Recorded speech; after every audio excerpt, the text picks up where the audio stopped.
रतन टाटा की कहानी हम सब के लिए एक प्रेरणा है। उनका जन्म प्रसिद्ध टाटा परिवार में हुआ था। उनके शुरुआती साल बदलावों से भरे थे, फिर भी वह इन चुनौतियों से ऊपर उठे। उन्होंने प्रतिष्ठित संस्थानों में पढ़ाई की। उन्होंने कॉर्नेल यूनिवर्सिटी से आर्किटेक्चर में डिग्री हासिल की। उन्होंने हार्वर्ड बिजनेस स्कूल में भी पढ़ाई की। इस शिक्षा ने उन्हें आगे आने वाली चुनौतियों के लिए तैयार किया। अपनी पढ़ाई पूरी करने के बाद रतन टाटा भारत लौट आए। वह 1962 में टाटा स्टील में शामिल हो गए। उन्होंने शॉप फ्लोर से शुरुआत की। यह अनुभव अमूल्य था।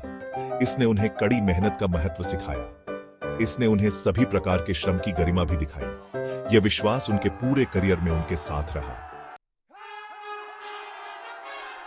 1991 में रतन टाटा टाटा ग्रुप के चेयरमैन बने। यह भारत में बड़े बदलाव का समय था। अर्थव्यवस्था खुल रही थी। रतन टाटा ने इस अवसर को देखा। उन्होंने दूरदर्शिता और साहस के साथ टाटा समूह का नेतृत्व किया। उन्होंने नवाचार और विस्तार पर ध्यान केंद्रित किया। उनके नेतृत्व में टाटा ग्रुप तेजी से आगे बढ़ा। उन्होंने कई अंतरराष्ट्रीय कंपनियों के अधिग्रहण का नेतृत्व किया। इनमें Tetley tea, Jaguar land rover और कोरस स्टील शामिल थे। इन साहसिक कदमों ने टाटा ग्रुप को बदल दिया। यह एक वैश्विक कंपनी बन गई। इस सफलता में रतन टाटा के नेतृत्व की महत्वपूर्ण भूमिका थी। रतन टाटा की सबसे महत्वाकांक्षी परियोजनाओं में से एक टाटा नैनो थी। वह भारतीय परिवारों के लिए एक सस्ती कार बनाना चाहते थे। नैनो नवाचार का प्रतीक थी। यह सामाजिक जिम्मेदारी के प्रति रतन टाटा की प्रतिबद्धता का भी प्रमाण था। रतन टाटा समझते थे कि सच्ची प्रगति में समावेशिता शामिल है।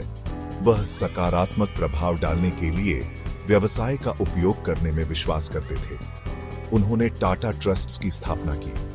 ये ट्रस्ट विभिन्न सामाजिक विकास पहलों पर ध्यान केंद्रित करते हैं। वे स्वास्थ्य सेवा, शिक्षा और गरीबी उन्मूलन जैसे क्षेत्रों में काम करते हैं।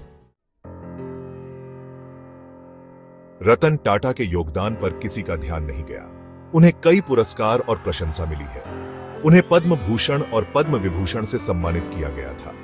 ये भारत के सर्वोच्च नागरिक सम्मानों में से दो हैं। वे राष्ट्र के प्रति उनकी असाधारण सेवा को मान्यता देते हैं। रतन टाटा एक सच्चे दूरदर्शी हैं। वह एक ऐसे नेता हैं जो दूसरों को प्रेरित करते हैं। उनका जीवन हमें कड़ी मेहनत, दृढ़ता और करुणा का महत्व सिखाता है। वह हमें दिखाते हैं कि सफलता केवल मुनाफे के बारे में नहीं है, यह दुनिया में बदलाव लाने के बारे में भी है। रतन टाटा की विरासत आने वाली पीढ़ियों को प्रेरित करती रहेगी।